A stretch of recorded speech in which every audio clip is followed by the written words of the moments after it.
Earlier this month, India and the UK signed a landmark free trade agreement.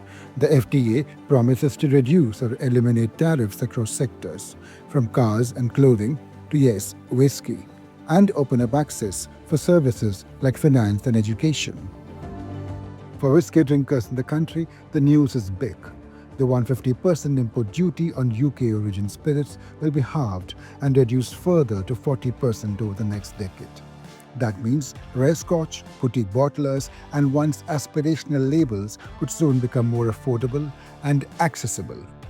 Some reports say Scotch whiskies could become about 20% cheaper.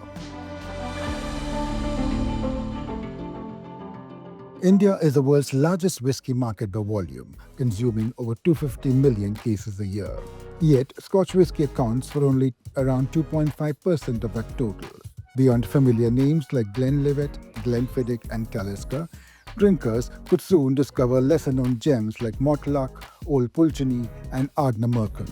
Independent bottlers like Port Ascaig and Gordon and MacPhail may finally arrive. Rare expressions from Glendronach or Balblair and small batch blends from the likes of Compass Pops could also find space.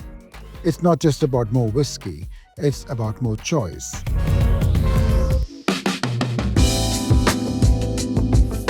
But while this opens a new world for the enthusiast, it's also stirred unease among Indian distillers. The Confederation of Indian Alcoholic Beverage Companies has expressed concerns about India becoming a dumping ground for cheap Scotch.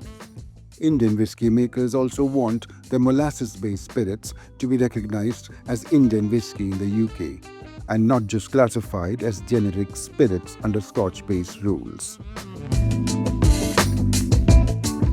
UK has a non-tariff barrier in the shape of minimum maturation clause for whiskies. Now, method of making a whiskey in India is completely different from the one followed in UK.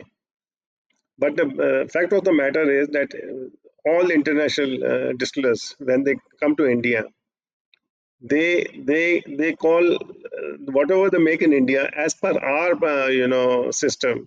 They call it whiskey. I find it very something like double standards that in your own countries you are saying you call it a whiskey, and when you come to India you are bottling it as whiskey.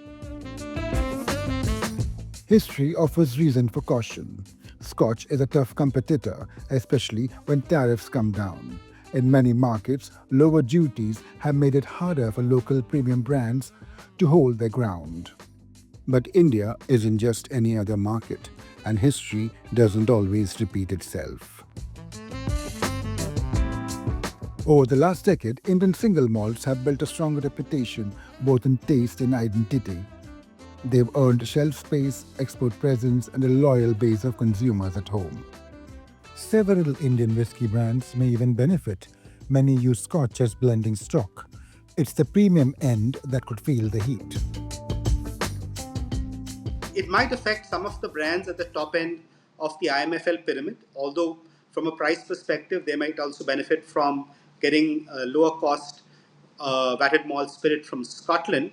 But at the end of the day, the established Indian brands will continue to hold their ground, at least in the single malt category. Still, the competitive pressure will be real. Indian brands will need to sharpen pricing, deepen storytelling, and stay visible in a more crowded segment. Some experts point out that Scotch has a 200-year head start with global scale and a vast portfolio. Indian single malts have grown quickly, but competing at that level will take time.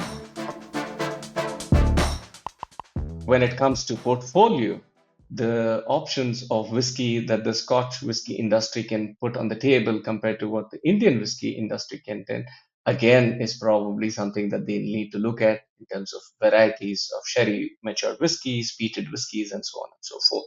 I think so. One of the things that is quite significant and important would be to be aware that the competition may come from a different segment as well, such as blended whiskies, such as Johnny Walker and Chivas Regal, has always been a dominant player in India.